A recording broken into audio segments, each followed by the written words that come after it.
মাত্র কয়েক মিনিটে এয়ার ফ্রাইয়ে বানিয়ে ফেলুন মজাদার গার্লিক ব্রেড উইথ মাশরুম। এত সহজ আর সুস্বাদু যে একবার খেলে এর প্রেমে পড়বেন। আসসালামু আলাইকুম everyone, welcome to Mehnus mom's kitchen. Air fry তো সবার ঘরে ঘরে এখন অ্যাভেলেবেল আছে, তাই একদম সহজভাবে আপনাদেরকে কয়েক মিনিটে গার্লিক ব্রেড উইথ মাশরুমটি তৈরি করে দেখিয়ে দিব। একটি মিক্সিং বলে আমি 1 কাপ ময়দা নিয়ে নিয়েছি। 1 কাপ ময়দার সাথে 1 টি স্পুন ইনস্ট্যান্ট ইস্ট দিয়ে দিয়েছি।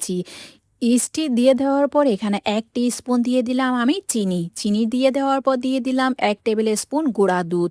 তারপর দিয়ে দিয়েছি আমি ½ টি স্পুন লবণটি দিয়ে এবার শুকনো উপকরণগুলো ভালো করে মিশিয়ে নিয়েছি। শুকনো উপকরণ ভালো করে মিশিয়ে নেওয়ার পর এখানে দিয়ে দিলাম আমি 1 টেবিল স্পুন সয়াবিন তেল। যেহেতু 1 কাপ ময়দা নিয়েছি তার জন্য 1 টেবিল স্পুন সয়াবিন তেল। তারপর এখানে পানির পরিমাণটা 1/4 কাপ পানি দিয়ে দিয়েছি, আরও 2 টেবিল স্পুনের মতো আমি পানি দিয়ে দিলাম। পানিটি হতে হবে একদম উষ্ণ কুসুম গরম পানি। তারপর সবগুলো ভালো করে মিশিয়ে নিয়েছি। মিশিয়ে নেওয়ার পর হাতের সাহায্যে মাখিয়ে নিতে হবে বা মথে নিতে হবে।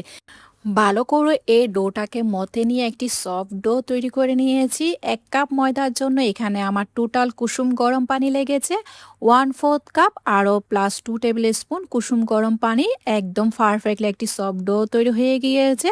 দেখতেই পাচ্ছেন কত সুন্দর সফট ডো তৈরি করে নিলাম। এবার উপর দিয়ে সামান্য পরিমাণ তেল লাগিয়ে নিলাম যেন উপরটা ড্রাই না হয়। এই ডোটাকে রেস্টে রাখবো প্রায় 1 ঘন্টার জন্য একটি গরম জায়গায়। 1 ঘন্টা পর ডোটা ফুলে ডবল হয়ে গিয়েছে। এই ডো থেকে সম্পূর্ণ বাতাসটি আমি বের করে নিয়েছি। ডো থেকে সম্পূর্ণ বাতাস বের করে নেওয়ার পর আর একবার হাত দিয়ে মথে নিয়েছি। মথে নেওয়ার পর একটি পরিষ্কার জায়গায় নিয়ে নিলাম। তারপর ময়দা দিয়ে এই ডোটাকে আমি বেলে নিয়েছি।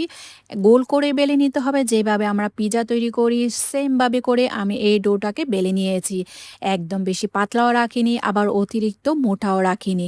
মিডিয়াম সাইজে যেভাবে আমরা পিজা তৈরি করার জন্য রুটি বেলে থাকি ওইভাবে আমি এই রুটিটাকে বেলে নিয়েছি। বেলে নেওয়ার পর আপনাদেরকে দেখিয়ে দিব পুরুত্বটা কতটুকু রাখতে হবে। দেখে নিশ্চয়ই বুঝে নিয়েছেন আমি বেশি মোটাও রাখিনি আবার বেশি পাতলাও করিনি। এবার আমি যে এয়ার ফ্রাইয়ে বেক করব তার জন্য এয়ার ফ্রাইয়ের বেকিং পেপারটা নিয়ে নিলাম। বেকিং পেপারের উপর দিয়ে দিয়েছি, হালকা একটু চেপে চেপে হাত দিয়ে শেপটা দিয়ে নিলাম। আমার দেখানো মতো সুন্দর করে পিজা শেপটা দিয়ে নেবেন। এভাবে শেপটা দিয়ে দেওয়ার কারণে দেখতেও সুন্দর লাগবে। হাত দিয়ে হালকা একটু চেপে চেপে ডিজাইনটা করে নিয়েছি। করে নেওয়ার পর এবার কি করতে হবে, একটি কাঁটা চামচের সাহায্যে এই পিজা বেসের উপর কেচে কেচে দিতে হবে। আমার দেখানো মতো এইভাবে করে কাঁটা চামচের সাহায্যে কেচে কেচে দিবেন যেন মাঝখানটা ফুলে না যায়। সাইডের অংশটা কিন্তু কাচতে হবে না, সাইডের অংশের ক্রাস্টটা এমনিতে রেখে দিবেন, দেখতেও সুন্দর লাগবে। শুধু মাঝখান বরাবর ফর্ক দিয়ে বা কাঁটা চামচ দিয়ে কেচে কেচে দিবেন। এরপর যেহেতু গার্লিক ব্রেড তার জন্য এখানে আমি 2 টেবিল স্পুনের মতো সফট বাটার নিয়ে নিয়েছি। সফট বাটারটা দিয়ে সব জায়গায় একদম সমান ভাগে ছড়িয়ে দিয়েছি। সমানভাবে ছড়িয়ে দেওয়ার পর এবার আমার লাগছে গার্লিক। 3টি আমি বড় সাইজের রসুনের কোয়া নিয়ে নিয়েছি। যেহেতু আমার কোয়াগুলো বড় সাইজ ছিল তার জন্য আমি 3টি রসুনের কোয়া নিলাম। আপনাদের রসুনের কোয়াগুলো যদি ছোট থাকে তাহলে 4 থেকে 5টি মতো নেবেন। রসুন দিলে বা গার্লিকের ফ্লেভারটা অনেক সুন্দর আসে, তার জন্য রসুনের কুচিটা একটু বেশি পরিমাণে দিবেন।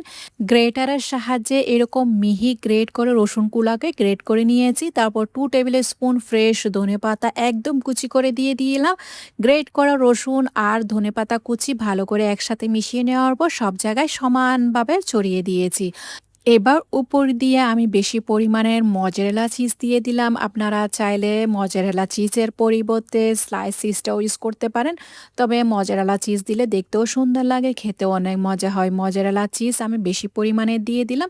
এরপর আমি এখানে স্লাইস করে রাখা মাশরুমগুলোও দিয়ে দিয়েছি। মাশরুমগুলোকে সেট করতে করতে আপনাদের কাছে আমার একটাই রিকোয়েস্ট, আমার রেসিপি যদি আপনাদের কাছে ভালো লেগে থাকে তাহলে ফ্রেন্ডস অ্যান্ড ফ্যামিলির সাথে অবশ্যই শেয়ার করবেন। লাইক কমেন্ট সাবস্ক্রাইব করতে একদমই ভুলবেন না।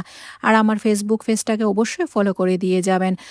মাশরুম স্লাইসগুলো বসিয়ে দেওয়ার পর এয়ার ফ্রাইয়ে আমি এটাকে বেক করতে বসিয়ে দিব। এয়ার ফ্রাইয়ে নিয়ে নিলাম, তারপর এয়ার ফ্রাইয়ে দিয়ে দিলাম আপনারা চাইলে চুলাতেও বেক করতে পারেন অথবা ওভেনেও বেক করে নিতে পারেন। আজকে আমি এয়ার ফ্রাইয়ে আপনাদেরকে বেক করে দেখিয়ে দিব একদম সহজভাবে। 200 ডিগ্রি সেলসিয়াসে রাখবো 20 মিনিটের জন্য আমি এটাকে বেক করে নিব। এখন তো এয়ার ফ্রাই সবার ঘরে ঘরে অ্যাভেলেবেল আছে। এয়ার ফ্রাইয়ে একদম চটজলদি এটা বেক হয়ে আসছে। দেখতে পাচ্ছেন মাশাআল্লাহ দেখতে অনেক লোভনীয় হয়েছে। আপনাদেরকে আমি কেটেও দেখিয়ে দিচ্ছি কতটা সফট, নরম, তুলতুলে ব্রেড হয়েছে। একবার হলেও আমার রেসিপিটি অবশ্যই ট্রাই করবেন। আপনার বাচ্চাদেরকে চটপট এরকম গার্লিক ব্রেড তৈরি করে দিতে পারবেন এয়ার ফ্রাইয়ের মধ্যে। আর বাজারে বা রেস্টুরেন্টে গিয়ে খেতে হবে না, ঘরে একদম স্বাস্থ্যসম্মত আপনারা এই রেসিপিটি করে দিতে পারবেন। আপনাদেরকে আমি ভেঙেও দেখিয়ে দিচ্ছি কতটা সফট, নরম, তুলতুলে ব্রেড হয়েছে। গার্লিক মাশরুম ব্রেডটা অবশ্যই গরম গরম খাওয়ার জন্য চেষ্টা করবেন। আপনাদেরকে দেখিয়ে দিচ্ছি, দেখতেই পাচ্ছেন কতটা সফট, নরম, তুলতুলে হয়েছে আর কতটা জালিদার হয়েছে এই ব্রেডটা।